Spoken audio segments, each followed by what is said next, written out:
கர்த்தர்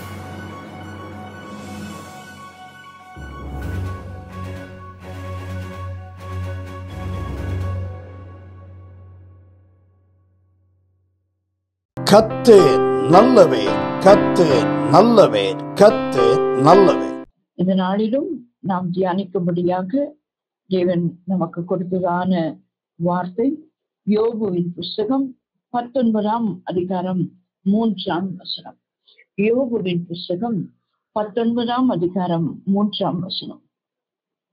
இப்போது 10 தரம் என்னை நிந்தித்தீர்கள், நீங்கள் எனக்கு கடின முகம் காண்பிக்கிறதினால் உங்களுக்கு வெட்கமில்லை. இது யோபு தன் சிநேகிதரை பார்த்து சொல்லுகிறதான வார்த்தைகளாக இருக்கிறது. இதுக்கு முந்தின அதிகாரங்களை நாம் பார்க்கும் பொழுது யோபுவின் சிநேகிதர்கள் அவனுக்கு ஆறுதல் சொல்லுகிறதை விட அநேக காரியங்களை அவரை நிந்தித்து பேசுகிறதை நாம் வாசிக்க முடியும். ஆண்டவரே சொல்லுகிறார், அவன் உத்தமன், அவன் சன்மார்க்கன், தேவனுக்கு பயந்து பொல்லாப்புக்கு விலகுகிறவனுமாகிய என் தாசனாகிய யோபு என்று சாத்தானிடத்திலேயே அவர் சொல்லுகிறதை பார்க்கிறோம். கர்த்தரிடத்திலிருந்து ஒரு சாட்சி பெற்ற மனுஷனுக்கு இங்கே அவனுடைய நண்பர்கள் கொடுக்கிறதான ஒரு பலன் என்ன என்று சொல்லி பார்க்கும்போது அது நிந்தனை தான். இப்போது 10 தரம் நிந்தித்தீர்கள் என்று சொல்லுகிறார். 10 தரம் நிந்தித்தீர்கள் என்று சொல்லுகிறார். 10 தரம் நிந்தித்தீர்கள். இன்றைக்கு நம்முடைய செய்தியின் தலைப்பாக 10 என்கிறதான ஒரு காரியத்தை குறித்து நாம் தியானிக்கவிருக்கிறோம். வேதத்திலே அநேக காரியங்களை 10 என்கிறதான எண்ணை சம்பந்தப்படுத்தப்பட்டு எழுதப்பட்டிருக்கிறதை நாம் பார்க்க முடியும். இந்த 10 தரம் நிந்தனை, முதலாவது நாம் பார்க்கிறது 10 தரம் நிந்தித்து நிந்தனை என்று சொல்லி நாம் பார்க்கிறோம். நீதிமொழிகளின் புஸ்தகம் 14ஆம் அதிகாரம் 31ஆம் வசனத்தை நாம் வாசிக்கும் பொழுது நீதிமொழிகள் 14:31, தரித்திரனை ஒடுக்குகிறவன் அவனை உண்டாக்கினவரை நிந்திக்கிறான், தரித்திரனுக்கு தயவு செய்கிறவனோ அவரை கனம் பண்ணுகிறான். தரித்திரனை ஒடுக்குகிறவன் அவனை உண்டாக்கினவரை நிந்திக்கிறான். யோபுவின் வாழ்க்கையிலே அவன் எல்லாவற்றையும் இழந்தவனாய் அந்நாளிலே ஒரு தரித்திரனை போல காணப்பட்டான். மிகுந்த ஆஸ்தி உடையவனாயிருந்தார், மிகுந்த ஆஸ்தி. அவருடைய ஆஸ்திகளை குறித்து நாம் யோபு 1ஆம் அதிகாரம் 1ஆம் வசனத்திலே நாம் வாசிக்கும் போது 7000 ஆடுகள், 3000 ஒட்டகங்கள், 500 ஏர் மாடுகள், 500 கழுதைகள், 7 குமாரர், 3 குமார், இவை எல்லாவற்றையும் ஒரே நாளிலே இழந்து தன் சரீரத்திலும் பருக்களால் நிறைந்து பாதிக்கப்பட்டவராய் காணப்படும் போது அவர் ஒரு தரித்திரனை போல காணப்பட்டதினாலே அவன் சிநேகிதர்கள் அவனை வந்து தங்கள் வார்த்தைகளினாலே ஒடுக்கி நிந்திக்கிறார்கள். ஆண்டவருடைய வசனம் சொல்லுகிறது, தரித்திரனை ஒடுக்குகிறவன் அவனை உண்டாக்கினவரை நிந்திக்கிறான் என்று சொல்லி. அதே நீதிமொழிகள் 17ஆம் அதிகாரம் 5ஆம் வசனத்தை நாம் வாசிக்கும் பொழுது ஏழையை பரியாசம் பண்ணுகிறவன் அவனை உண்டாக்கினவரை நிந்திக்கிறான். இங்கே நாம் பார்க்கும் பொழுது தங்கள் வார்த்தைகளினாலே அவர் யோபுவை நிந்திக்கிறார்கள், ஒடுக்குகிறார்கள், பரியாசம் பண்ணுகிறார். இப்பொழுது அவன் இவர் ஏழையின் கோலம் எடுத்தது போல இருக்கு. அந்த ஏழை கோலத்தை பார்க்கும் பொழுது ஒரு பரியாச உதடுகள் அங்கே காணப்படுகிறது அந்த சிநேகிதர்களுக்கு. ஏழையை பரியாசம் பண்ணுகிறவன் அவனை உண்டாக்கினவரை நிந்திக்கிறான். அவனை உண்டாக்கினவரை இதை அறியாமல் தான் அநேக தெய்வ பிள்ளைகளை நிந்தித்துக் கொண்டிருக்கிறார். நாம் அப்படி நிந்திக்கிறவர்களாய் நாம் இருக்கக்கூடாது. ஒரு காலகட்டத்திலே அவர்கள் நல்ல ஐஸ்வர்யம் உடையவர்களாய் நல்ல நிலைமையிலே ஒருவேளை இருந்திருக்கலாம். ஏதோ ஒரு காரியத்தை நிமித்தமாய் அவர்களுடைய காரியங்கள் மாறி மாறி மாறி அப்படியாய் ஒரு தாழ்த்தப்பட்ட நிலைமைக்கோ ஒரு ஏழ்மைக்கோ வந்திருக்கலாம். ஆனால் அவர்களை பார்த்து நிந்திக்கிறவர்களாய் நாம் இருக்கக்கூடாது என்று சொல்லி கர்த்தர் விரும்புகிறார், கர்த்தர் எச்சரிக்கிறார். ஏனென்று சொன்னால் அவர்களை நிந்திக்கிறவன் யாரை நிந்திக்கிறார்களாம்? அவர்களை உண்டாக்கினவர். அநேக நேரங்களிலே இப்படிப்பட்ட வசனங்களை வார்த்தைகளை அறியாது இருக்கிறபடினாலேதான் எளிதாக நாம் மற்றவர்களை நியாயம் தீர்த்து விடுகிறோம், பேசி விடுகிறோம், பரியாசம் பண்ணி விடுகிறோம், நிந்தித்து விடுகிறோம். ஆனால் ஆண்டவர் 10 தரம் என்னை நிந்தித்தீர்கள். எத்தனை வேதனையோடு கூட இருக்கிற ஒரு மனுஷன். உலக வழக்கிலே சொல்வார்களே, எரியிற நெருப்புல எண்ணெயை ஊற்றுகிறவனமா, எண்ணெய் ஊற்றி இன்னும் கொஞ்சம் எரியட்டும், நல்ல பலமாய் எரியட்டும் என்று எரிய வைத்துக் கொண்டிருக்கிறார். அந்த எரிச்சலுக்குரிய ஒரு பரியாசமும் நிந்தனையும் நம்முடைய வாழ்க்கையில காணப்படவே கூடாது. ஏசாயா தீர்க்கதரிசன புத்தகம் 25ஆம் அதிகாரம் 8ஆம் வசனத்தை நாம் வாசிக்கும் பொழுது, ஏசாயா 25:8, அவர் மரணத்தை ஜெயமாக விழுங்குவார், கர்த்தராகிய தேவன் எல்லா முகங்களிலும் இருந்து கண்ணீரை துடைத்து தமது ஜனத்தின் நிந்தையை பூமியில் இராதபடிக்கு முற்றிலும் நீக்கி விடுவார். கர்த்தரே இதை சொன்னார். ஹல்லேலூயா. நாம் மற்றவர்களை நிந்திக்க கூடாது. ஏனென்றால் யாரை நாம் நிந்திக்கிறோமோ அவர்களை உண்டாக்கின தேவனை நாம் நிந்திக்கிறோம் என்பதை நாம் மறந்துவிடக்கூடாது. நாம் ஒருவேளை நிந்திக்கப்பட்டிருக்கிறார், தேவனை அறியாத மக்கள் மூலமாக, தேவனை அறிந்தவர்கள் மூலமாக கூட அநேக நேரங்களிலே நாம் நிந்திக்கப்பட்டிருக்கிறோம். யோபு சொல்கிறது போல் 10 தரம் என்னை நிந்தித்தீர். 10 தரம், ஒரு தரம் அல்ல, 2 தரம் அல்ல, 10 தரம் என்னை நிந்தித்தீர்கள் என்று சொல்லி ஆண்டவருடைய வசனம் சொல்லுகிறது. அவர் மரணத்தை ஜெயமாக விழுங்குவார் என்று ஏசாயா தீர்க்கதரிசி சொன்னார். ஆனால் ஆண்டவராகிய இயேசு கிறிஸ்து இந்நாளிலே இருக்கிறது போல மரணத்தை ஜெயமாக விழுங்கினவர். ஆகியால் அவர் நம்முடைய முகங்களிலிருந்து கண்ணீரை துடைக்கிற தேவனாயிருக்கிறார். நம்முடைய ஜனமாகி நம்மிடத்தில் இருக்கிறதான இந்த நிந்தையை பூமியில் இராதபடிக்கு முற்றிலும் நீக்கி விடுவார். ஹல்லேலூயா. நாம் யாராலே நிந்திக்கப்பட்டிருக்கோம்? யாராலே இந்த நிந்தனை சுமந்து கொண்டிருக்கிறோம்? கவலைப்பட வேண்டாம். ஆண்டவராகிய இயேசு கிறிஸ்து மரணத்தை ஜெயமாக விழுங்கினவர் நம்முடைய பாவங்களில் இருந்து மாத்திரம் நமக்கு விடுதலை கொடுக்கிறவர் அல்ல. நம்முடைய சாபங்களில் இருந்து மாத்திரம் நமக்கு விடுதலை கொடுக்கிறவர் அல்ல. நம்முடைய நோய்களிலிருந்து, சாபங்களிலிருந்து, பல காரியங்களிலிருந்து விடுதலை கொடுக்கிறவராய் மாத்திரம் அல்ல, நம்முடைய நிந்தனை பூமியில் இல்லாதபடிக்கு முற்றிலும் நீக்கி விடுக்கிறவர். நீங்கள் யாராலே நிந்திக்கப்படுகிறீர்கள்? யாராலே குற்றப்படுத்தப்படுகிறீர்கள்? சில நேரங்கள் ஊழியக்காரர்களாலே விசுவாசிகள் குற்றப்படுத்தும், ஊழியக்காரர்களாலே சக ஊழியர்கள் நிந்திக்கப்படுவார்கள். அப்படி பல வகையான நிந்தனை. ஆண்டவராகிய இயேசு கிறிஸ்து தாமும் நிந்திக்கப்பட்டார், நிந்தனையை அனுபவித்தார்.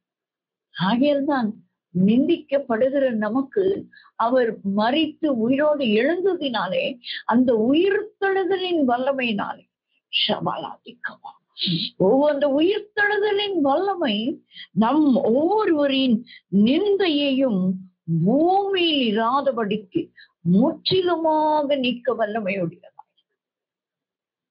ஆகையால் நாம் கவலைப்பட வேண்டாம். முதலாவது நாம் நினைத்துக் கொள்ள வேண்டும், என்னை நிந்திக்கிறவர்கள் என்னை உண்டாக்கினவரை நிந்திக்கிறார். ஆகையால் நான் கவலைப்பட மாட்டேன். சிலர் இந்த நிந்தனையான வார்த்தைகளை யோசித்து யோசித்து யோசித்து அதிலே மூழ்கி போய்விடுவார். இப்படி பேசிட்டாங்களே, இப்படி சொல்லிட்டாங்களே, இப்படி குற்றப்படுத்திட்டாங்களே, இப்படி எல்லாருக்கும் முன்னால திட்டாங்களே, எல்லாருக்கும் முன்னாலே என்னை அவமானப்படுத்தி விட்டார்களே, எல்லாருக்கும் முன்னாலே என்னை நிந்தித்து விட்டார்களே என்று சொல்லி அதிலேயே மூழ்கி விடக்கூடாது. இந்த வசனத்தை மறவாமல் இருக்கு. ஏசாயா 25:8 நாம் வாசிக்கிறோம். அவர் மரணத்தை ஜெயமாக விழுங்கி விட்டார், விழுங்குவார் என்று தீர்க்கதரிசி சொன்னார். ஆனால் சத்தியத்தின்படி, உண்மையின்படி அவர் விழுங்கி விட்டார். மரணத்தை ஜெயமாக விழுங்கினதனாலே ஜெய கிறிஸ்து நமக்காக இருக்கிறபடி நான் உலகத்தை ஜெயித்தேன் என்று சொல்லி மரணத்துக்கு முன்னாலேயே அவர் சொன்னார், உலகத்திலே உங்களுக்கு உபத்திரவங்கள் உண்டு, ஆனாலும் திடன் கொள்ளுங்கள், நான் உலகத்தை ஜெயித்தேன் என்று ஏன் சொன்னார்? அவர் அந்த மரணத்தை ஜெயமாக விழுங்க போவதினாலே ஒரு தைரியத்தோடு, ஒரு விசுவாசத்தோடு, அவர் வந்த நோக்கம் நிறைவேறும் என்ற ஒரு நிச்சயத்தோடு கூட அவர் தம்முடைய சீஷர்களுக்கு சொன்னார், கலங்கி போவாதீர்கள், பயப்படாதீர்கள், நான் மரணத்தை ஜெயமாக விழுங்குவேன், விழுங்குவதினாலே உங்களுக்கும் ஜெயத்தை கொடுக்க நான் வல்லமையுடையவராயிருக்கிறேன் என்று சொல்லியிருக்கிறார். ஆகையால் எந்த நிந்தனையின் வழியாக நீங்கள் போய்கொண்டிருக்கிறீர்களோ கவலைப்பட வேண்டாம். இந்த ஏசாயா 25:8 சொல்லுகிறவனமாய் அவர் உங்கள் முகங்களில் இருந்து கண்ணீரை துடைத்து உங்கள் நிந்தையை பூமியில் இராதபடி முற்றிலும் நீக்கி போடுகிறவராய் இருக்கிறார். ஹல்லேலூயா. முற்றிலும் நீக்கி போடுகிற ஒரு நல்ல தேவன் தான் நமக்கு உண்டு. நம்முடைய நிந்தையை குறித்து நாம் கவலைப்பட்டு கொண்டிருக்க வேண்டாம். இரண்டாவதாக இந்த 10 என்கிறதான ஒரு காரியத்தை நாம் பார்க்கும் பொழுது, எண்ணாகமத்தின் புஸ்தகம் 14ஆம் அதிகாரம் 22ஆம் வசனம். எண்ணாகமம் 14:22. என் மகிமையையும் நான் எகிப்திலும் வனாந்திரத்திலும் செய்த என் அடையாளங்களையும் கண்டிருந்தும் என் சத்தத்துக்கு செவி கொடாமல் இதனோட 10 முறை என்னை பரீட்சை பார்த்து மனிதரில் ஒருவரும் அவர்கள் பிதாக்களுக்கு நான் ஆணையிட்டு கொடுத்த தேசத்தை காண மாட்டார்கள். எனக்கு கோபம் உண்டாக்கினவர்களில் ஒருவரும் அதை காண மாட்டார்கள். இங்கே 10 என்ற வார்த்தையானது 10 முறை என்னை பரீட்சை பார்த்தார்கள் என்று ஆண்டவரே சொல்லுகிற வார்த்தைகளாக இது இருக்கு. 10 முறை என்னை பரீட்சை பார்த்தார். ஆண்டவர் தம்முடைய மகிமையை விளங்க பண்ணினார். எகிப்து தேசத்திலே தம்முடைய மகிமையை விளங்க பண்ணினார். 10 வாதைகள் அந்த எகிப்தில் உள்ள ஜனங்களை வாட்டி வதைத்தது. ஆனால் இஸ்ரவேல் ஜனங்களுக்கு அந்த வாதைகளில் ஒன்றும் கூட அவர்கள் கூடாரங்களில் வர, அவர்கள் கூடாரங்கள் பத்திரமாய் காக்கப்பட்டது. வாதைகள் நிறைந்த அந்த எகிப்து தேசத்தின் ஒரு பகுதியிலே தான் இந்த இஸ்ரவேல் ஜனங்கள் இருந்தார்கள். அதை பார்வோன் கண்டு தன்னுடைய மிருக ஜீவன்கள் சாகிறது, ஆனால் அவர்கள் மிருக ஜீவன்கள் உயிரோடு இருக்கிறதே. தன் தலைச்சன் பிள்ளை மறிக்கிறான், ஆனால் அவர்கள் பிள்ளைகள் எல்லாம் உயிரோடு இருக்கிறார். எல்லா வாதைகளையும் பார்த்து கொண்டிருக்க தேவன் தம்முடைய மகிமையை விளங்க பண்ணினார். எகிப்து தேசத்தில் வனாந்திரத்திலேயும் அவர்களை பகலிலே வழி நடக்கிறதுக்கு மேக ஸ்தம்பம், பகலின் வெயில் உஷ்ணம் அவர்களை தாக்கக்கூடாது. பகலிலே வெயிலாகிலும் இரவிலே நிலவாகிலும் உன்னை சேதப்படுத்தாது என்று எழுதப்பட்ட அந்த வார்த்தை வனாந்திரத்திலே நடக்கிற ஜனங்களுக்கு, சரியா அந்த வனாந்திரத்திலே வெயில் அடிக்குமே, மழை பெய்யுமே, ஆனால் அவைகள் எல்லாம் நடந்ததாக அந்த 40 வருஷங்களிலே அது எழுதப்படவில்லை. நடந்திருந்தால் அங்கே எழுதப்பட்டிருக்கும். மழை பெய்தது, பெய்த மழைக்கு ஆண்டவர் ஆளுக்கு ஒரு குடை கொடுத்தார் என்று சொல்லப்பட்டிருக்கும். இல்லை இல்லை, அவர்கள் மழையிலும் நனையவில்லை, பகலிலே அந்த வெயிலின் உஷ்ணத்திலேயும் அவர்கள் மடிந்து போகவில்லை. கர்த்தர் பத்திரமாய் அவர்களை கொண்டு வந்தார். இரவிலே அவர்களுக்கு என்ன லைட் இருந்தது? ஆதி காலத்திலே என்ன வெளிச்சம் இருந்தது? சூரியன் மறைந்த பின்பு சந்திரனின் வெளிச்சம் எல்லா நாட்களும் இருக்குமா? இல்லை. அமாவாசையில் இருந்து அந்த கொஞ்சம் 15 நாட்கள் மெதுவாக தான் அந்த வெளிச்சம் வெளியிலே வரும். அப்பொழுது எல்லாம் என்ன செய்திருப்பார்கள்? இந்த வனாந்திரத்திலே தேவ ஜனங்கள் அவர்கள் காண்டவர் அக்கினி ஸ்தம்பத்தை அனுப்பினார். அக்கினி ஸ்தம்பத்தை அனுப்பினார். அப்படியெல்லாம் வனாந்திரத்திலே அவர்களுக்கு ஆகாரம் கொடுக்கிறதுக்கு வானத்தின் மன்னா, பரலோகத்தின் மன்னா, இதுவரையிலும் ஒரு தேவ ஜனத்திற்கும் கொடுக்காத ஒரு ஆகாரம். ஆபிரகாம் அதை சாப்பிட்டதில்லை, ஈசாக்கு அதை சாப்பிட்டதில்லை, யாக்கோபு, இவர்கள் மூவரும் ஆதி முற்பதாக இவர்கள் எல்லாம் அந்த ஆகாரத்தை உண்டதில்லையே. ஆனால் இஸ்ரவேல் ஜனங்களுக்கு ஆண்டவர் வனாந்திரத்தில் நம்முடைய மகிமையை வெளிப்படுத்த அருமையான அந்த பரலோகத்தின் மன்னாவை கொடுத்தார். ஆனால் அவர்கள் அதிலே என்ன செய்யவில்லை? திருப்தி அடையவில்லை. எனக்கு அவர்கள் கோபம் உண்டாக்கினர்களில் ஒருவரும் அதை காண மாட்டார்கள், அவர்கள் கோபம் ஊட்டினார்கள் என்று சொல்லி நாம் பார்க்கிறோம். அதனாலே அந்த காரியம் என்ன நடந்தது? 10 முறை ஆண்டவரை பரீட்சை பண்ண. மத்தேயு 4ஆம் அதிகாரம் 7ஆம் வசனத்திலும் லூக்கா 4:12 நாம் வாசிக்கிறோம், தேவனாகிய கர்த்தரை நீ பரீட்சை பாராதிருப்பாயாக, பரீட்சை பாராதிருப்பாயாக. ஆனால் இந்த தேவ ஜனங்கள் இவ்வளவு ஆண்டவருடைய வல்லமையை மகிமையை கண்டும் எகிப்திலும் வனாந்திரத்திலும் தேவன் நடத்தின அந்த பாதைகளை மறந்து தேவனை 10 முறை பரீட்சை பார்த்தார்கள். சங்கீதம் 106, 14, 15 வசனங்களை நாம் வாசிக்கும் பொழுது, வனாந்திரத்திலே இச்சையுள்ளவர்களாகி அவாந்திர வழியிலே தேவனை பரீட்சை பார்த்தார்கள். அப்பொழுது அவர்கள் கேட்டதை அவர்களுக்கு கொடுத்தார். அவர்கள் ஆத்துமாக்களிலோ இளைப்பை அனுப்பினார். அவர்கள் ஆத்துமாக்களிலோ இளைப்பை அனுப்பினார். அவர்கள் ஆத்துமாக்களில் இளைப்பை அனுப்பினார். தேவனை பரீட்சை பார்க்கும்போது அந்த 10 முறை தேவனை பரீட்சை பார்த்தார்கள் என்று வேதம் நமக்கு சொல்றது. பரீட்சை, தேவனை பரீட்சை பார்க்கிறது நமக்கு நல்லது அல்லவே அல்ல. அப்படியானால் கிதியோன் பரீட்சை பார்த்தானே, ஆண்டவரே நான் போடுகிற இந்த தோளின் மேல் மாத்திரம் பனி பெய்ய வேண்டும் ஆண்டவரே, நீர் என்னை அழைத்தது உண்மையானால் மற்ற இடங்கள் எல்லாம் காய்ந்திருக்க வேண்டும். மீண்டும் அவற்றை இன்னும் ஒரு விசை நான் ஆண்டவரே உம்மை பரீட்சை பண்ணுகிறேன் என்று சொன்னானே, சோதிக்கிறேன் என்று சொன்னானே, அது செய்யலாமா? அது ஆண்டவர் அவனை அழைத்த ஒரு பெரிய அழைப்புக்கு தன்னை ஒப்பு கொடுப்பதற்காக அதை செய்தார். ஆனால் இந்த இஸ்ரவேல் ஜனங்கள் ஆண்டவரை பரீட்சை பார்த்தது என்ன?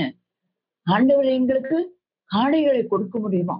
நாங்கள் கறி பாத்திரத்தின் அருகிலே உட்கார்ந்து எத்தனை நாட்கள் ஆகிறது என்று ஆண்டவரிடத்துல கேட்கலாம். இந்த அற்ப மன்னாவையே சாப்பிட்டு சாப்பிட்டு எங்களுக்கு சலித்து போயிற்று என்று. அது தேவ தூதர்கள் சாப்பிடுகிற உணவு. ஆனால் இவர்களுக்கு என்னவாயிற்றாம்? சலிப்புண்டாயிற்றாம். அதை பல வகையிலே சமைத்தும் சாப்பிடுவதற்கு ஆண்டவர் அனுமதித்தது. அப்படியே சாப்பிட்டாலும் அது தேனிட்ட பணிகாரம் போல இருக்குமா? அதை சமைத்து சாப்பிடும் போது நல்ல ஒலிவ எண்ணெயினாலே சமைத்தது போல இருக்குமா? ஒலிவ எண்ணெய் ருசி இருக்குமா? இப்படி பல ருசி உள்ள அந்த ஒரே அப்பத்தை அவர்கள் இதே நான் சாப்பிட வேண்டுமா என்று சலித்து போகிறார். கிதியோன் சலித்து போய் அந்த பரீட்சை பண்ணவில்லை. தன்னுடைய அழைப்பை படுத்திக் கொள்ள அந்த பரீட்சை பண்ண. நம் வேதத்தை வாசித்து தியானிக்கும் போது இந்த காரியங்களிலே நமக்கு ஒரு தெளிவு உண்டாக வேண்டும். நாம் தெளிவாய் புரிந்து கொள்ள வேண்டும். நாம் ஆண்டவரை பரீட்சை பார்க்கிறது, ஆண்டவர் நல்ல ஆசீர்வாதங்களை கிருபைகளை எல்லாம் நமக்கு கொடுத்திருப்பாங்க. அதெல்லாம் மறந்துட்டு ஒரு கஷ்ட காலம் வரும்போது, ஒரு நெருக்கடி வரும்போது நாம் ஆண்டவரிடத்துல முறுமுறுத்து கொண்டிருப்போம். அதுதான் ஆண்டவரை பரீட்சிப்பார். ஆண்டவருக்கு அந்த முறுமுறுப்பு என்பது பிடிக்காத ஒரு காரியம். நாங்க எகிப்திலே இருக்கும் போது வெங்காயம் சாப்பிட்டோம், வெள்ளை பூண்டு சாப்பிட்டோம், நாங்க வெள்ளரிக்காயை சாப்பிட்டோம் என்று சொல்லிக் கொண்டிருந்தார்கள். அதைவிட ஆண்டவர் ஆசீர்வாதமாய் தானே நடத்தினார். அந்த வெங்காயத்தின் வெள்ளி பூண்டையும் இவர்கள் நசுக்கி அதை சமைத்தல்லவா சாப்பிட வேண்டும். இங்க சமைக்காமலே சாப்பாடு கிடைக்கிறது. சமைக்காமலே ஓய்வு நாளுக்கு வேண்டிய ஆகாரம் 2 நாள் சேகரித்துக் கொள்ளலாம். எவ்வளவு ஆசீர்வாதம். இதையெல்லாம் மறந்தவர்களாய் இவர்கள் தேவனை பரீட்சை பார்த்தார். முறுமுறுத்து ஒவ்வொரு இடம் தண்ணீர் தாகம் வந்த உடனே எங்களை சாகடிக்க கொண்டு வந்தீரோ, அங்கே எகிப்திலே பிரேத குடி இல்லை என்று இங்கே கொண்டு வந்தீரோ என்று முறுமுறுக்கிறார்கள். ஆண்டவர் கண்மலையிலிருந்து முதல் முறை தண்ணீர் முதல் முறை குடித்தார்களே, மீண்டும் வந்த பிறகும் மீண்டும் அவர்கள் மோசேயை தொந்தரவு செய்கிறார்கள், முறுமுறுக்கிறார்கள், தேவனை பரீட்சை பார்க்க. இப்படி 10 முறை பரீட்சை பார்க்கிறார்கள். ஆண்டவருடைய வசனம் சொல்லுகிறது, அவர்கள் இச்சித்தார்கள், இச்சித்ததை ஆண்டவர் கொடுத்தார். நேரங்களிலே நாமும் கூட நாம் பெற்றுக்கொண்ட ஆசீர்வாதங்களை விட கொஞ்சம் குறைவாய் சில காரியங்களை பெற்றுக்கொள்ளும் போது, ஏன் ஆண்டவரே இந்த குறைவான காரியத்தை எனக்கு கொடுத்தீங்க அப்படின்னு நம்ம முறுமுறுக்கும் போது ஒரு ஆசீர்வாதத்தை கொடுப்பார். நாம் கேட்கிற கொஞ்சம் உயர்வை கொடுப்பார். நாம் கேட்கிறதான ஒரு எக்ஸ்ட்ரா சம்பளத்தை கொடுப்பார். ஆனால் அதோடு கூட ஒரு வேதனையும் கொடுத்து விடுவார். அதைதான் நாம் சங்கீதம் 106:15 வாசிக்கிறோம். அப்பொழுது அவர்கள் கேட்டதை அவர்களுக்கு கொடுத்தார், அவர்கள் ஆத்துமாக்களிலோ இளைப்பை அனுப்பினார்.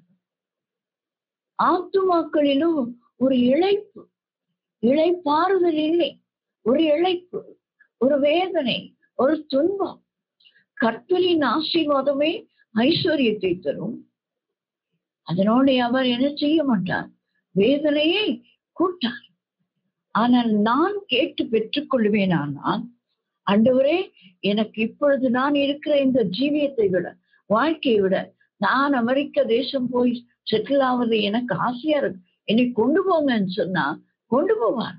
என்னுடைய காரி கேட்கிறாளே என்று சொல்லி கொண்டு போவார். கொண்டு போய் அங்கே இந்த ட்ரம்ப் எல்லாரையும் துரத்துறாருன்னு துரத்தியும் விடுவார். ஆத்துமாவிலே இழைப்பில்லாம ஒரு பட்சியை போல பறந்து போய் அந்த தேசத்திலே உட்கார்ந்த பிறகு, ஓ எனக்கு இளைப்பாறுதல் இல்லையே, இந்த ட்ரம்ப் அனுப்பி கொண்டே இருக்கிறார், அடுத்து எனக்கும் இந்த வாரண்ட் வரும், அனுப்புவார், அதற்காக தான் நான் காத்திருக்க வேண்டியதாயிருக்கும். ஒரு உதாரணத்துக்கு தான் இதை சொன்னேன். அப்படி நாமே சில காரியங்களை இச்சித்து கேட்கும் போது கொடுத்து விடுகிறார். அன்னைக்கு கர்த்தர் கொடுத்தார் என்றுதான் வேதம் சொல்லுகிறது. அவர்கள் கேட்டதை அவர்களுக்கு கொடுத்தார். அது என்ன? வனாந்திரத்திலே இச்சையுள்ளவர்களாக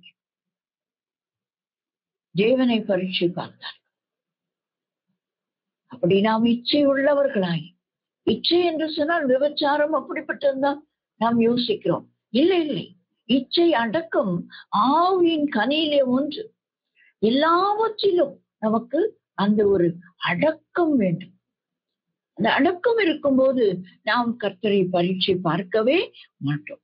பரீட்சை பார்த்தால் நம்முடைய ஆத்துமாக்களிலே நமக்கு ஒரு இளைப்பை உண்டு பண்ணிவிடுவார். அதேதான் அப்போஸ்தலனாகிய பவுல் கொரிந்து சபையாருக்கு எழுதும்போது 1 கொரிந்தியர் 10ஆம் அதிகாரத்திலே இந்த இஸ்ரவேல் ஜனங்களுடைய அந்த நடவடிக்கைகளை குறித்தும் அவர்கள் அதனாலே பட்ட பாடுகளை குறித்தும் அந்த 10ஆம் அதிகாரத்திலே எழுதுகிறதை பார்க்கிறோம். 9ஆம் வசனத்தை மாத்திரம் உங்களுக்கு வாசிக்கிறேன். அவர்களில் சிலர் கிறிஸ்துவை பரீட்சை பார்த்து பாம்புகளால் அழிக்கப்பட்டார்கள். அதுபோல நாமும் கிறிஸ்துவை பரீட்சை பாராதிருப்போமாக. ஆகியதான் அங்கே பாம்புகளால் கடிப்பட்டவர்களுக்கு வெண்கல சர்ப்பத்தை உண்டு பண்ணி ஒரு கோலில் மாட்டி அதை உயர்த்த வேண்டும் என்று. அதைதான் யோவான் எழுதும் போது இந்த 3ஆம் அதிகாரத்திலே எழுதுகிறார். மோசையினால் வெண்கல சர்ப்பமானது கோலிலே உயர்த்தப்பட்டது போல ஆண்டவராகிய இயேசு கிறிஸ்து சிலுவையிலே உயர்த்தப்பட்டார். ஆகியால் சிலுவையிலே உயர்த்தப்பட்ட நமது ஆண்டவராகிய இயேசு கிறிஸ்துவை நாம் எக்காரணம் கொண்டும் பரீட்சை பார்க்க கூடாது. நாம் பரீட்சை பார்க்க பார்க்க பார்க்க அவரை சிலுவையிலே அறைந்து கொண்டிருக்கிறோம் என்று. அவர் ஒரு தரம் அறையப்பட்டார். ஆனால் நாம் எத்தனை முறை அவரை பரீட்சை பார்க்கிறோமோ அத்தனை முறை அவரை சிலுவை அறைகிறோம். எத்தனை கோர பாடுகளை அவர் நமக்காகப்பட்டார். அது ஒரு முறை பட்டது போதுமே. 10 முறை பரீட்சை பார்த்தார்கள். அப்படியானால் 10 முறை நாம் ஆண்டவரை பரீட்சை பார்ப்போமானால் 10 முறை சிலுவையில் அறையிருக்கிறதுக்கு ஒரு காரணர்களாய் நாம் மாறிவிடுகிறோம். அதை நாம் செய்யக்கூடாது என்று சொல்லி அப்போஸ்தலனாகிய பவுல் நமக்கு எழுதி வைத்திருக்கிறதை நாம் பார்க்கிறோம். 3ஆவதாக நியாயாதிபதிகளின் புஸ்தகம் 6ஆம் அதிகாரம் 27ஆம் வசனத்தை நாம் வாசிக்கும் பொழுது, நியாயாதிபதிகள் 6ஆம் அதிகாரம் 27ஆம் வசனம். அப்பொழுது கிதியோன் தன் வேலை ஆட்களில் 10 பேரை சேர்த்து கர்த்தர் தனக்கு சொன்னபடியே செய்தான். அவன் தன் தகப்பன் குடும்பத்தாருக்கும் அந்த ஊர் மனுஷருக்கும் பயப்பட்டபடினாலே அதை பகலிலே செய்யாமல் இரவிலே செய்தான். இங்கே நாம் எதை பார்க்கிறோம் என்று சொன்னால், கிதியோனை ஆண்டவர் அந்த பலிபீடத்தை, அந்த பாகாலின் பலிபீடங்களை எடுத்து போடும்படியாக ஆண்டவர் சொல்லுகிறார். அதை ஆண்டவரின் வார்த்தையின்படியே அவன் செய்கிறான். அதற்கு 10 பேரை அவன் சேர்த்துக் கொள்கிறான். இங்கே 10 என்கிற வார்த்தை கிதியோனோடு கூட இணைந்த 10 பேரை காண்பிக்கிறான். கிதியோன் தன் வேலை ஆட்களில் 10 பேரை சேர்த்து கர்த்தர் தனக்கு சொன்னபடியே செய்தான். இங்கே கிதியோனும் அதனோடு இணைந்த இந்த 10 பேரையும் பார்க்கும் பொழுது அவர்கள் கர்த்தர் சொன்னபடியே செய்தார்கள். முதலாவது நாம் யோபுவின் புஸ்தகத்திலே நாம் வாசித்தோம். இந்த 10 தரம் 10 என்பது நிந்தனையை குறிக்கிறதாக இருக்கிறது. நாம் யாரையும் நிந்திக்க கூடாது. நாம் நிந்திக்கப்பட்டால் ஆண்டவரையே அது நிந்திக்கிறது போல இருக்கிறபடினாலே நம்மை நிந்திக்கிறவர்களின் கரங்களிலிருந்து முற்றிலுமாக கர்த்தர் நம்மை விடுவிப்பார்கள். 2ஆவதாக நாம் பார்த்தோம், 10 முறை இஸ்ரவேலர் தேவனை பரீட்சை பார்த்தார்கள். ஆகையால் அவர்கள் சுதந்திரிக்க வேண்டிய தேசத்தை அவர்கள் சுதந்திரிக்கவில்லை. வனாந்திரத்திலே பாம்புகளால் கடிப்பட்டு மரித்து போனார். கானானுக்கு அவர்கள் போகவில்லை.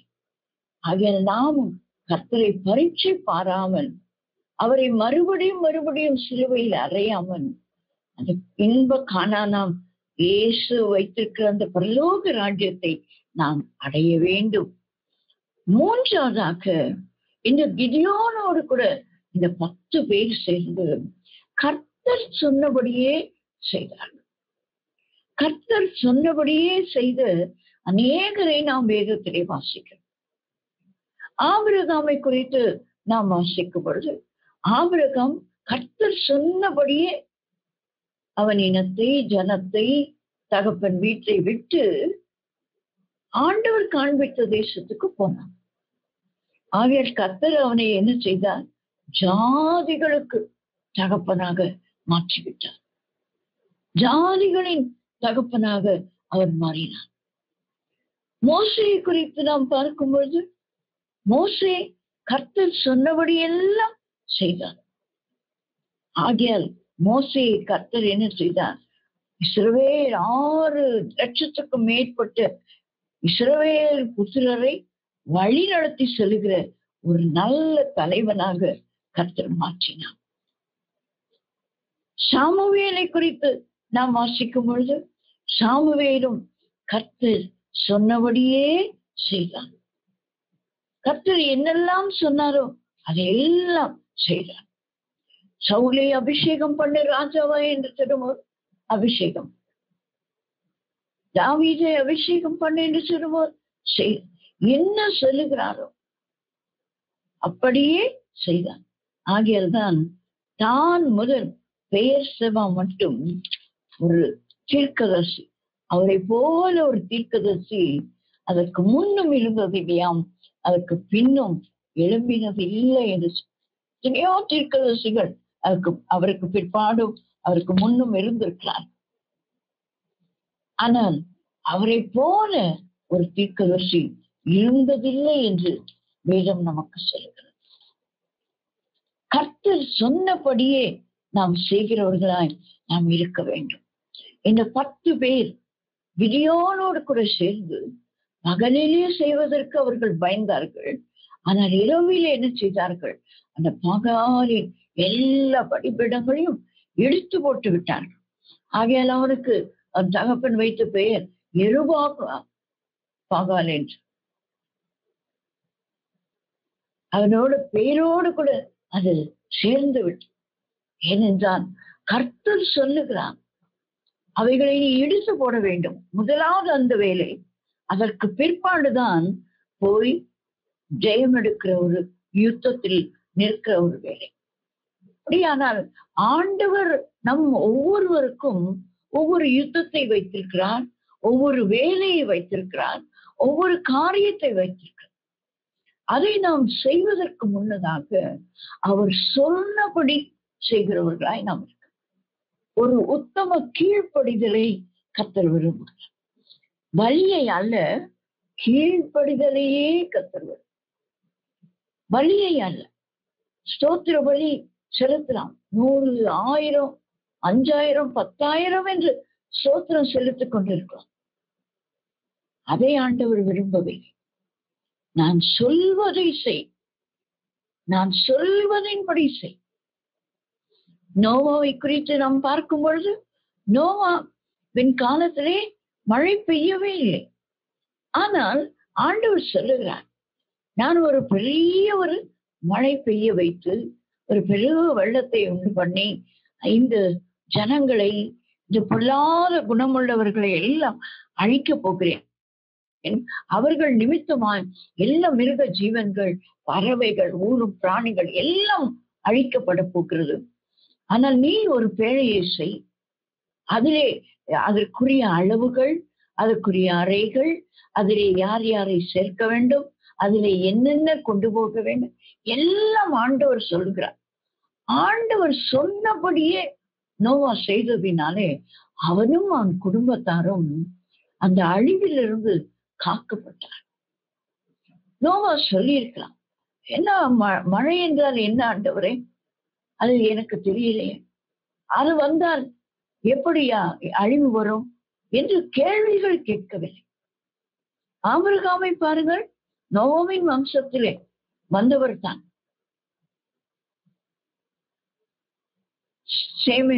சேமின் வம்சத்திலே வந்தவர் தான் நோவாவின் குமாரனாகிய சேமின் வம்சத்திலே வந்தவர் தான் ஆபிரகாம். அவரை குறித்து கேளுங்கள். ஆண்டவரே, நீர் எனக்கு எந்த தேசம் என்று சொல்லவில்லையே, அதன் வழியை எனக்கு கற்பித்துக் கொடுக்கவில்லையே, நான் எப்படி போவேன்? கால்நடையாய் போக வேண்டுமா? என்னுடைய வாகனங்களாகிய ஆடு மாடுகளிலே போக வேண்டுமா? எப்படி கழுதையிலே போக வேண்டுமா? ஒன்றும் கேட்கவில்லை. கர்த்தர் சொன்னபடியே கீழ்ப்படினார். அங்கேதான் ஜாதிகளுக்கு தகவல். மோசேயும் முதலிலே அவர் அந்த ஊழியத்தை எடுத்துக் கொள்வதற்கு பயந்தார். அதாவது தான் செய்துவிட்டு வந்த ஒரு பெரிய கொலை மீண்டும் அந்த தேசத்துக்குள்ள எப்படி போவது, அது ஒரு பயம். அல்லாமல் ஜனங்களும் இவரை ஏற்றுக்கொள்ளுவார்களாம். பல காரியங்கள் தன்னுடைய இருதயத்தில் இருந்தபடினாலே முதலாவது ஆண்டவர் அழைக்கும் போது கொஞ்சம் தயங்கினார், கொஞ்சம் மறுதளித்தார். ஆனால் அதன் பின்பு ஆண்டவர் விடவே, நீதான் எனக்கு வேண்டும் என்று ஆண்டவர் சொன்ன பிறகு ஆண்டவரை நம்பி, ஆண்டவர் கொடுத்த வாக்கு சுத்தங்கள் வார்த்தைகளை நம்பி அவர் கர்த்தர் சொன்னபடியே புறப்பட்டு போனார்.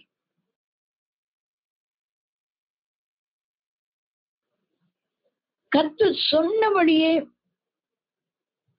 செய்ததினாலே 6 லட்சம் புருஷர், உயர்ந்த புருஷருக்கு மேலே ஏறக்குறைய 20-25 லட்சம் பேர் இருந்திருப்பார். அவர்கள் மனைவிகள், பிள்ளைகள், 20 60 வயது வரைக்கும் தான் யுத்த புருஷர். 60 வயதுக்கு மேற்பட்டவர்கள் எவ்வளவோ பேர் இருந்திருப்பார், பெண்களும் ஆண்களும். 20 வயதுக்கு உட்பட்ட பிள்ளைகளும் எவ்வளவோ பேர் இருந்திருப்பார்கள். மனைவிமார்கள் அந்த 6 லட்சம் புருஷருக்கு ஒவ்வொரு மனைவி என்று சொன்னாலும் அதுவே ஒரு 6 லட்சம் ஆயிருக்கு. இப்படி நாம் கணக்கெடுத்தால் 20-25 லட்சம் மக்களை வழி நடத்துகிற ஒரு பெரிய தலைவனாய் கர்த்தர் மாற்றினார். ஏனென்றால் கர்த்தர் சொன்னபடியே செய்தார். அப்படியானால் நாம் என்ன செய்ய வேண்டும்? உபாகமத்தின் புஸ்தகம் 29ஆம் அதிகாரம் 10ஆம் வசனம் நமக்கு இப்படியாக சொல்கிறது. உன் தேவனாகிய கர்த்தர் உனக்கு சொன்னபடியேயும் உன் பிதாக்களாகிய ஆபிரகாமுக்கும் ஈசாக்குக்கும் யாக்கோபுக்கும் ஆணையிட்டு கொடுத்தபடியேயும் இன்று உன்னை தமக்கு ஜனமாக ஏற்படுத்திக் கொள்ளவும் நான் உனக்கு தேவனாயிருக்கவும் நீ உன் தேவனாகிய கர்த்தருடைய உடன்படிக்கைக்கும் இன்று அவர் உன்னோட பண்ணுகிற அவருடைய ஆணை உறுதிக்கும் உட்படும்படிக்கு உங்கள் கோத்திரங்களின் தலைவரும் உங்கள் மூப்பரும் உங்கள் அதிபதிகளும் இஸ்ரவேலின் சகல புருஷரும் இன்று உங்கள் தேவனாகிய கர்த்தருடைய சமூகத்தில் நிற்கிறீர்களே. எல்லாரும், உங்கள் பிள்ளைகளும் உங்கள் மனைவிகளும் உங்கள் பாளையத்துக்குள் இருக்கிற உங்கள் விறகுக்காரனும் உங்கள் தண்ணீர்காரனும் அந்நியர் எல்லாரும் இன்று உங்கள் தேவனாகிய கர்த்தருடைய சமூகத்தில் நிற்கிறீர்களே. நாம் கர்த்தர் சொன்னபடியே ஆண்டவர் நமக்கு ஆணையிட்டு கொடுத்த எல்லா வாக்குத்தத்தங்களும், அன்றைக்கு ஆபிரகாம், ஈசாக்கு, யாக்கோபுக்கு ஆணையிட்டு கொடுத்ததை தான் இஸ்ரவேல் ஜனங்களுக்கு கர்த்தர் நிறைவேற்றி கொடுத்து அந்த பாலும் தேனும் ஓடுகிற அந்த தேசமாகிய கானான் தேசத்தை அவர்கள் சுதந்திரித்தார்கள். பல பாடுகள், பல கஷ்டங்கள். ஆனால் கர்த்தர் சொன்னபடி செய்தவர்கள் தான் அதற்குள்ளே நுழைந்தார்கள். அந்த 6 லட்சத்துக்கும் மேற்பட்ட புருஷர்களும் ஸ்திரீகளும் பிள்ளைகளும் புறப்பட்டு வந்தார்களே, அவர்களில் 2 பேர் மாத்திரமே தான் கானானுக்குள் பிரவேசித்தார்கள். கர்த்தர் சொன்னபடி கீழ்ப்படிந்து நடந்தவர்கள். கர்த்தருடைய வாக்கு தத்தங்கள் நமக்கு கொடுக்கப்பட்டிருக்கிறது என்று சொன்னால் அதை நம்பி பற்றி கொண்டு அதில் விசுவாசம் வைக்கிறவர்கள் மட்டும்தான் அந்த கானானுக்குள்ளே பிரவேசித்தார். அது யார்? யோசுவாவும் காலேப். இவர்கள் இருவர்தான் அந்த முதல் கட்டத்திலே புறப்பட்ட அந்த மக்கள் தொகையிலே இருந்தவர்களில் 2 பேர் மட்டும்தான் கானானுக்குள் பிரவேசித்தார். மற்றவர்கள் எல்லாம் அந்த வனாந்திரத்திலே பிறந்த பிள்ளைகள் தான். அப்படியானால் நமக்கும் இது ஒரு வனாந்திர வாழ்க்கை தான். ஆனால் ஆண்டவர் ஒவ்வொரு மாதமும் ஒவ்வொரு நாளும் ஒவ்வொரு மூலமாகவும் ஊழியக்காரர்கள் மூலமாய் சபைகளிலே பல வாக்கு தத்தங்கள், எவ்வளவு வாக்கு தத்தங்களை நாம் பெற்றிருக்கிறோம். அவைகளிலே எல்லாம் நிறைவேறினதா என்று சொன்னால் நிறைவேறாதவைகளும் இருக்கலாம். ஆனால் அவைகள் இருக்கும் போது எனக்கு ஆண்டவர் வாக்கு கொடுத்தார், அது நிறைவேறவில்லையே என்று அதிலே நாம் சோர்ந்து போய் நின்று விடக்கூடாது. அவிசுவாசமா என்ன ஆண்டவரை விசுவாசித்து நம்பி இன்னும் எனக்கு இது நேரிடவில்லை, எல்லாரும் என்னை கேட்கிறார்கள், கேட்கட்டுமே. எனக்கும் நிறைவேறாத சில வாக்கு தத்தங்கள் உண்டு. இன்றைய வரைக்கும் என் பிள்ளைகளை குறித்து ஆண்டவர் 7 வாக்கு தத்தங்களை கொடுத்திருக்கிறார். இன்னும் அவைகள் நிறைவேறவில்லை. ஆனால் நான் விசுவாச கண்களிலே என் பிள்ளைகளை ஊழியக்காரர்களாய் பார்க்கிறேன். ஏன்னா ஆண்டவர் சொல்லிவிட்டார், உன்னோடு வழக்காடுகிறவர்களோடு நான் வழக்காடுவேன், உன் பிள்ளைகளை ரட்சிப்பேன், உன் மேல் இருக்கிற என் ஆவியை அவர்கள் மேல் ஊற்றுவேன், உன் வாயிலே நான் வைத்த இந்த வார்த்தைகளை அவர்கள் வாயிலை போடுவேன். இன்றைக்கு ஒருவேளை அவர்கள் அந்த வார்த்தைகளை வைத்திராமல், இன்றைக்கு ஒருவேளை இந்த ஆவியை பெற்றிராமல் இருக்கலாம். ஆனால் என் விசுவாச கண்களிலே என் பிள்ளைகளை நான் ஊழியக்காரர்களாய் பார்க்கிறேன். எனக்கு ஆண்டவர் சொன்னார், சகரியாவின் புஸ்தகத்திலே இருக்கிற அந்த 2 ஒலிவ மரங்கள், 2 ஆசாரியர்கள், அவனுடைய 2 பிள்ளைகள். ஆகையால் நான் அதற்காக அதிகமாய் ஜெபிக்கிறேன், ஜெபிக்க வேண்டும். இந்த வாக்கு தங்களை வைத்து ஜெபிக்கிறேன். ஆனால் அவிசுவாச வார்த்தைகளினாலே என்ன நடக்குது, ஒன்னும் நடக்கல, அப்படியே தான் இருக்கிறாங்க என் பிள்ளைங்க, ஒரு மாற்றமும் இல்லையே என்று ஒரு நாளும் நான் சொன்னது. கொஞ்சம் மாற்றங்களை நான் பார்க்கிறேன், விசுவாச கண்களிலே பார்க்கிறேன், அதை நான் ஸ்தோத்தரிக்கிறேன். நான் பார்க்கிற வித்தியாசங்களை, மாற்றங்களை பார்த்து கர்த்தரை ஸ்தோத்தரிக்கிறேன். மக்களுக்கும் அப்படிப்பட்ட காரியங்கள் இருக்கலாம். இந்த வாக்குத்தத்தம் என் வாழ்க்கையில நிறைவேறவே இல்லை சிஸ்டர். ஆண்டவர் எனக்கு கொடுத்தான், நீயோ இனி கடன் வாங்காதிருப்பாய், நீ அநேகருக்கு கடன் கொடுப்பாய் என்று எனக்கு ஆண்டவர் வாக்குத்தத்தம் கொடுத்தார். பாஸ்டர் மூலமா கொடுத்தார், 2-3 வருஷம் முன்னால கொடுத்தார். ஆனா இன்னை வரைக்கும் என் கடன் அடைக்கப்படல.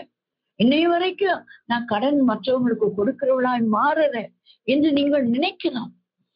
அந்த வாக்கு தத்துவத்தை சொல்லிக்கொண்டே இருங்க. ஆண்டவரே, நீங்க சொன்னீங்கல்ல, என் கடன் மாறும், என் கடன் மாறும், என் கடன் மாறும், என் கடன் மாறும் என்று விசுவாச அறிக்கை பண்ணுங்க. நிச்சயமாய் மாறும். தேவன் செய்ய வல்லவர், அவர் சகலத்தையும் செய்ய வல்லவர் என்று எழுதப்படும்.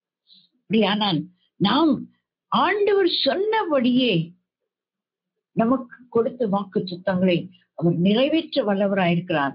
ஆகையால் அவர் சொல்லுகிறபடி நாமும் நடக்கிறவர்களாய் நாம் இருக்க வேண்டும். அவர் என்ன சொல்லுகிறாரோ அதை நாம் செய்கிறவர்களாய் இருக்க வேண்டும். நோவா செய்தார், பாதுகாக்கப்பட்டார். ஆபிரகாம் செய்தார், ஒரு பெரிய சந்ததிக்கு, ஜாதிகளுக்கு தகப்பனாக மாறினார். இன்றைக்கு ஆபிரகாமின் சந்ததியார் தான் இந்த பூமியையே நிரப்பி இருக்கிறார். அந்த 3 மனைவிமார்களின் மூலமாய் அவர் பெற்றுக்கொண்ட சந்ததியார் தான் இன்றைக்கு. ஈசாக்கின் மூலமாய் கர்த்தராகிய இயேசு கிறிஸ்து இந்த பூமிக்கு வந்தார். ஆகையால் அவரை விசுவாசிக்கிறவர்கள் எல்லாரும் ஆவிக்குரிய இஸ்ரவேலர்களாய் இருக்கிறார்கள். எழுத்தின்படி இஸ்ரவேலர்கள் அந்த ஈசாக்கின் வம்சத்தான், யாக்கோபின் வம்சத்தான் எழுத்தின்படி. ஆனால் நாம் எல்லாரும் ஆவிக்குரிய இஸ்ரவேலர் இயேசு கிறிஸ்துவின் மூலமாக. அதே வண்ணமாய் இஸ்மவேலின் மூலமாய் வந்தவர்கள் இஸ்மவேலர்கள். இந்த கேத்துரானின் வம்சங்களின் மூலமாய் வந்தவர்கள் மற்ற ஜாதி ஜனங்கள். இப்படித்தான் ஆபிரகாமின் வம்சம்தான் இந்த பூமி முழுவதும். அதுக்குதான் ஆண்டவர் சொன்னார், பூமியின் வம்சங்கள் எல்லாம் உனக்குள் ஆசீர்வதிக்கப்படும், உனக்குள் ஆசீர்வதிக்கும். அது ஒன்று கர்த்தராகிய இயேசு கிறிஸ்துவின் வருகை குறிக்கிறது மட்டுமல்ல, அதாவது ஆண்டவருடைய ரட்சிப்பின் மூலமாய் ஜனங்கள் ஏற்றுக்கொள்கிறது மட்டுமல்லாமல் அவருடைய கர்ப்ப பிறப்பாகிய எல்லா வம்சங்களையும் கர்த்தர் ஆசீர்வதித்து வைத்தார். ஆனால் கடைசியிலே அவர்கள் கிறிஸ்துவை அறிந்து கொள்ளும் போது அந்த பரலோக ராஜ்யத்தை சுதந்திரித்துக் கொள்ள முடியும். அப்படியானால் நமக்கு எத்தனை வாக்குத்தத்தங்களை ஆண்டவர் கொடுத்தாரோ அதையெல்லாம் நம்பி விசுவாசித்து அவர் சொன்னபடியே எப்படி அந்த 10 பேரும் கிதியோனோடு இணைந்து செய்தார்களோ அன்றைக்கு கர்த்தர் ஒரு பெரிய ஜெயத்தை அவர்களுக்கு கொடுத்தார் என்று நாம் அந்த நியாயாதிபதிகளின் புத்தகம் 8ஆம் அதிகாரத்திலே நாம் வாசிக்கிறோம். பெரிய ஜெயம் இஸ்ரவேல் ஜனங்கள். அப்படியானால் நாமும் ஜெயம் எடுக்க இப்படிப்பட்ட ஒரு கீழ்ப்படிதல் உள்ளவர்களாய் நாம் இருக்க வேண்டும். கடைசியாய் ஒரு காரியம் இந்த 10 குறித்து நாம் வாசித்து நாம் முடிக்கவிருக்கிறோம். சகரியா தீர்க்கதரிசியின் புஸ்தகம் 8ஆம் அதிகாரம் 23ஆம் வசனம். சகரியா 8:23. அந்நாட்களில் பலவித பாஷைக்காரராகிய புற ஜாதியாரில் 10 மனுஷர் ஒரு யூதனுடைய வஸ்திரங்களை வஸ்திர தொங்கலை பிடித்துக் கொண்டு தேவன் உங்களோட இருக்கிறார் என்று கேள்விப்பட்டோம், ஆகையால் உங்களோட கூட போவோம் என்று சொல்லி அவனை பற்றி கொள்வார்கள் என்று சேனைகளின் கர்த்தர் சொல்லுகிறார் என்றார். கடைசி நாட்களிலே நடைபெற இருக்கிறதான ஒரு தீர்க்க தரிசனத்தின் நிறைவேறும். புற ஜாதியார் 10 மனுஷர் ஒரு யூதனுடைய வஸ்திரத்தங்களை பிடித்துக்கொண்டு உம்மிடத்தில் தான் தேவன் இருக்கிறார், உங்களோட இருக்கிறார் என்று நாங்கள் கேள்விப்பட்டோம், ஆகையால் நாங்களும் உங்களோட போவோம். எத்தனை அருமையான ஒரு வார்த்தை! இதை நான் வாசித்த போது நான் யோசித்தேன், ஆண்டவரே, அன்றைக்கு ஆபிரகாம் ஜெபிக்கிறார், சோதோம் குமாராவை நான் அழிக்க போகிறேன் என்று ஆண்டவர் சொன்னபோது ஆண்டவர் சமூகத்திலே நின்று, ஆண்டவரே, 50 நீதிமான்கள் இருந்தால் இந்த பட்டணத்தை அழிப்பீரோ? அழிக்க மாட்டேன் என்று சொல்லுகிறார். ஐயோ, 50 நீதிமான்கள் இல்லையோ என்று சொல்லி 5ம் 10மாய் குறைத்து குறைத்து குறைத்து கடைசியிலே ஆபிரகாம் யோசித்தார், இந்த லோத்து ஒரு 10 பேரையாவது நீதிமான்களாய் மாற்றியிருப்பான். இந்த லோத்தோடு கூட அவனுடைய மனைவி, பிள்ளைகள், மருமக்களாய் வரப்போகிறவர்கள், அவர்கள் சம்பந்தக்காரர்கள் அல்லது கொஞ்சம் வேலைக்காரர்கள் எல்லாம் சேர்த்து, ஏனென்றால் ஆபிரகாமின் வேலைக்காரனாகிய எலியேசர் தேவனை விசுவாசித்து தேவனை தொழுது கொள்கிறவன் என்று ஆதியாகமம் 24ஆம் அதிகாரத்திலே ஈசாக்குக்கு பெண் கொள்ள போகிற அந்த காரியத்தை வாசிக்கும் போது நாம் பார்க்கிறோம். எஜமானின் தேவன் என்று சொல்லி அவர் தொழுது கொண்டார், பொருத்தனை பண்ணி ஜெபம் பண்ணுகிறார், அடையாளத்தோடு கேட்டு ஜெபிக்கிறார்.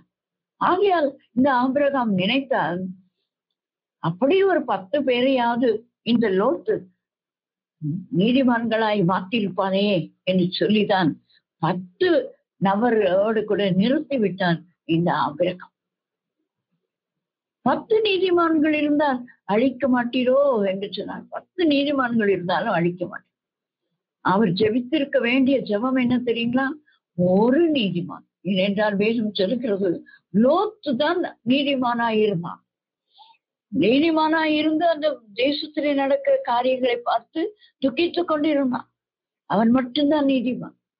நம் பிள்ளைகளின் காரியம் நமக்கு தெரியும், அவர்களும் கூட நீதிமான்களாய், மனைவியை கூட பார்க்கும்போது அவளும் நீதிமானாயிருந்தான், தப்பித்து வெளியிலே வந்திருக்கலாம்.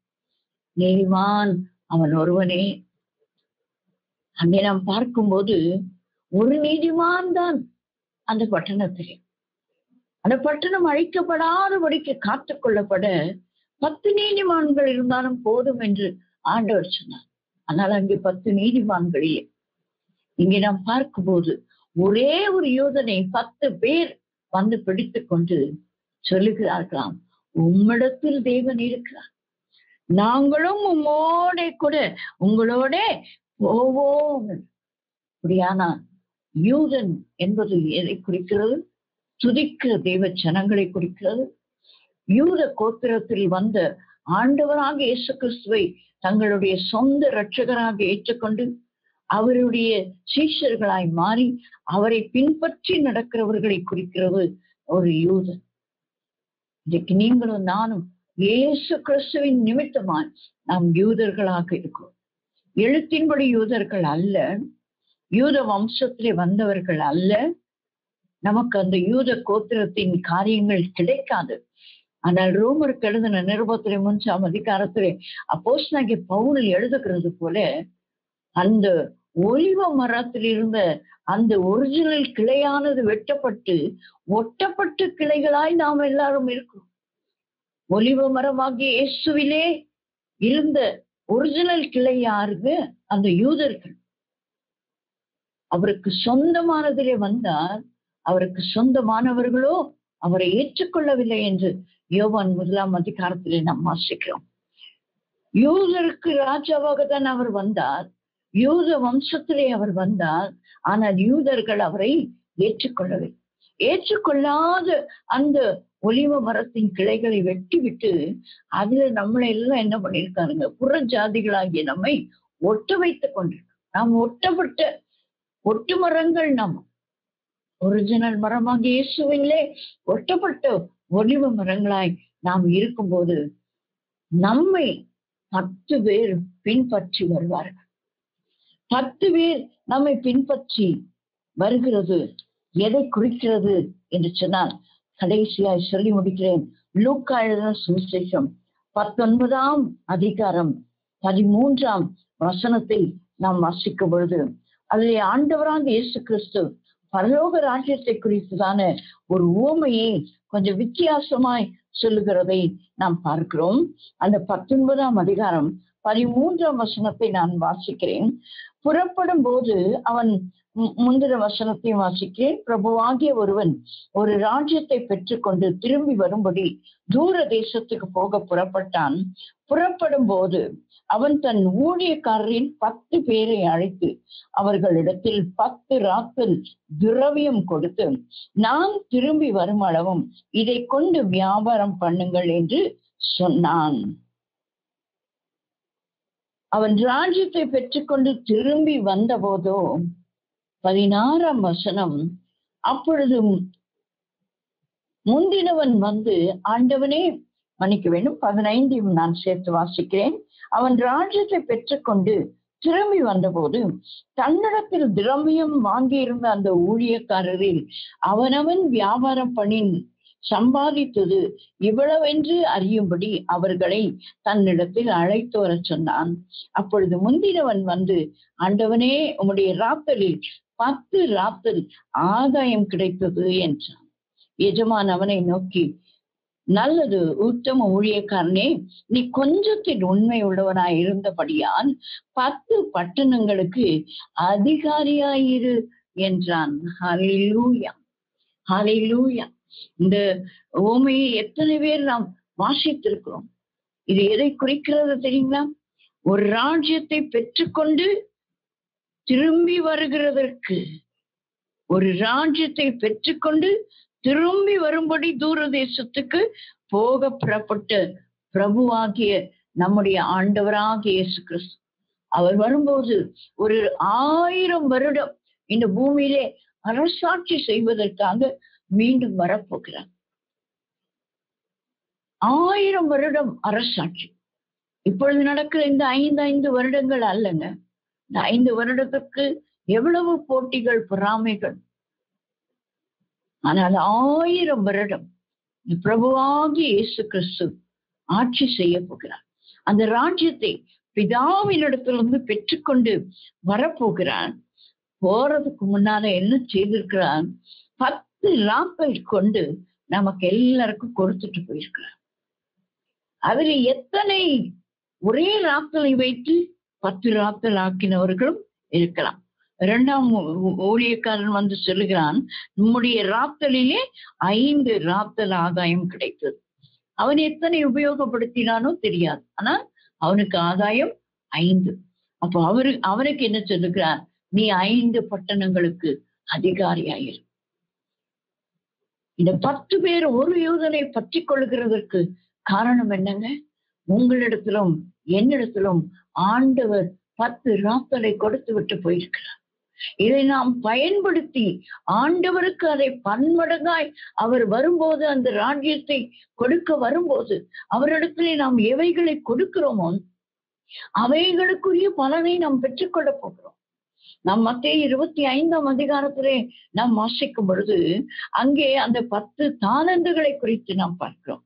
5 தாலந்தை பெற்றவன் 10 ஆக்கினான். அவனை உத்தமமும் உண்மையுமுள்ள ஊழியக்காரனே, என்னுடைய ராஜ்யத்துக்கு பிரவேசிக்கிறதுக்கு 10 தாலந்து. ஆனால் இங்கே 10 ராத்தல் எதை குறிக்கிறது? 10 பட்டணங்களுக்கு அதிகாரியாக உங்களையும் என்னையும் ஆண்டவர் அதிகாரிகளாக மாற்ற போறார்கள். ராஜ்யங்களை கொடுக்க போகிறார். 10 ராஜ்யங்களுக்கு நீங்கள் தலைவர்களாக இருக்க. எத்தனை ராத்தலை, எத்தனை கிருபைகளை உங்களுக்கு ஆண்டவர் கொடுத்தாரோ அதை எல்லாம் பயன்படுத்துகிறோமோ அதற்குரிய பலனை நாம் எப்படி பெற்றுக்கொள்ள போகிறோம்? ராஜ்யங்களாக பெற்றுக்கொள்ள. எஸ்தரின் சரித்திரத்திலே நாம் வாசிக்கிறோமே, உன் விண்ணப்பம் என்ன, உன் வேண்டுதல் என்ன?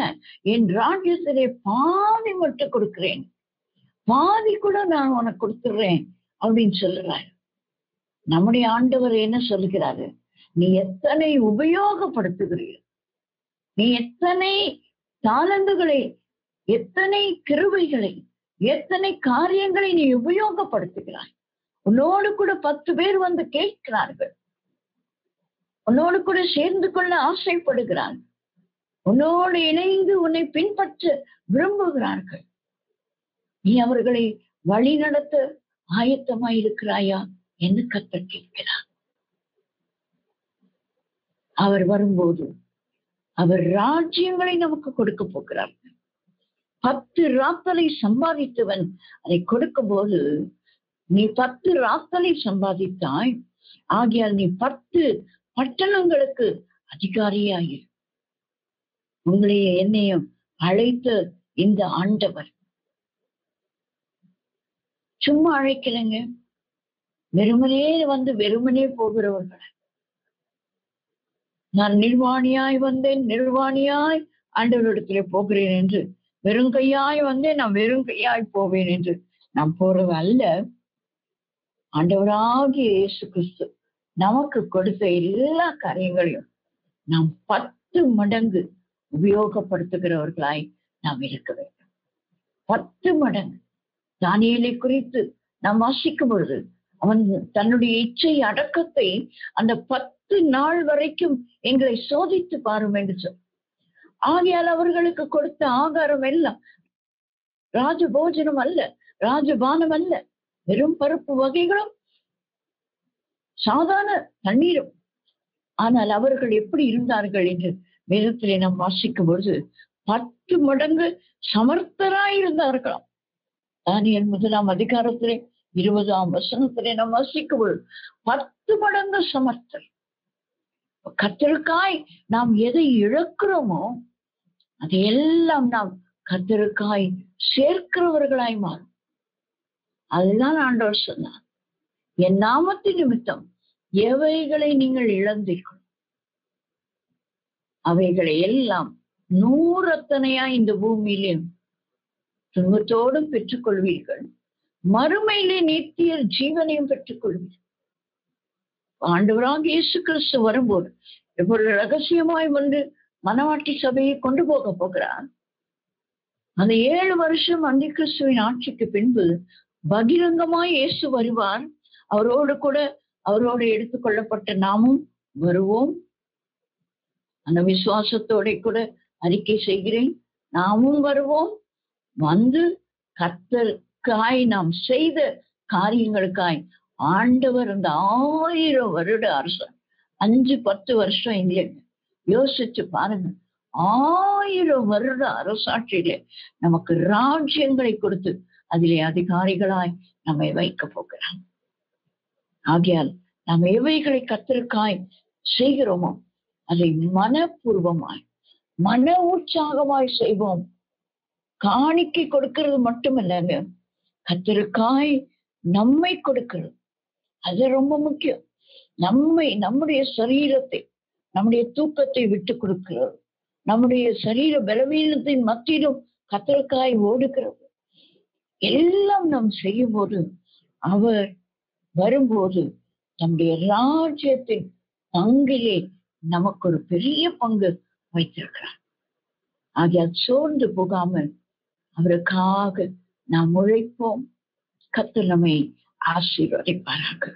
இந்த 10 என்கிறதான 4 காரியங்களை இந்த நாளிலே தியானிக்க கர்த்தர் கிருபை செய்தார். தொடர்ந்து கர்த்தர் தாமே நம்மை வழி நடத்துவாராக. நம் கண்களை மூடி நாம் செபிப்போம். எங்களை அதிகமாய் நேசிக்கிற எங்கள் நல்ல பிதாவே, அருமையான நாளுக்காய் உமக்கு நன்றி செலுத்துகிறோம். ஆண்டவரே, யோபு 10 தரம் நிந்திக்கப்பட்டான். ஆனாலும் ஆண்டவரே, நீ மரணத்தை ஜெயமாக விழுங்கினதினாலே எங்கள் நிந்தனைகளில் இருந்து ஒரு பரிபூர்ணமான விடுதலை தருகிறீர் என்று நாங்கள் இன்றைக்கு தியானித்தோம். ஆகையால் நாங்களும் ஒருவரையும் நிந்திக்காமல், நாங்கள் நிந்திக்கப்படும் போது சந்தோஷத்தோடு அதை ஏற்றுக்கொள்ளும் போது நீர் எங்கள் நிந்தனைகளை மாற்றுகிறீர் என்று நாங்கள் பார்த்தோமே.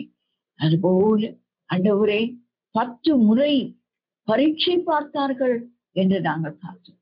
நாங்கள் ஒரு முறையும் கூட உண்மை நாங்கள் பரீட்சை பார்த்து உண்மை சிலுவையிலே அறைகிறவர்களாய் அல்ல, நாங்கள் அந்த நித்திய ராஜ்யத்தை சுதந்திரித்துக் கொள்வதற்கு உண்மை பரீட்சை பார்க்கிறவர்களாய் இராதபடிக்கு எங்களை காத்துக்கொள்ளும். கிதியோனோடு 10 பேர் இணைந்து நீ சொன்னபடி செய்தார்கள். அதுபோல நாங்கள் நீ சொன்னபடி எங்களுக்கு கொடுத்த வாக்கு சத்தங்களை நாங்கள் நினைவு கூர்ந்து அவைகளை பற்றி கொண்டு அவிசுவாசமாய் அல்ல, விசுவாசத்தோடு யோசுவாவும் காலேபும் அந்த கானான் தேசத்தை சுதந்திரித்தது போல நாங்களும் ஆண்டவரே எங்களுக்கு நீ கொடுத்த எல்லா வாக்கு தத்தங்களையும் சுதந்திரிக்கிறவர்களாய், நீ சொன்னபடி செய்கிறவர்களாய் எங்களை மாற்றுகிறதுக்காய் உமக்கு ஸ்தோத்திரம்.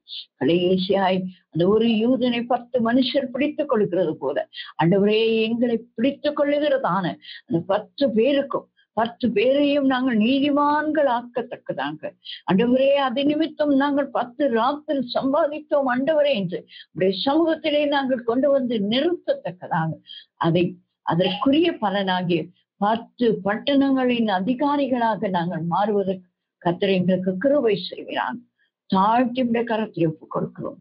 மீட்பர் இயேசுவின் நாமத்தில் ஜெபிக்கிறோம் எங்கள் நல்ல பிதாவே. ஆமென், ஆமென், ஆமென்.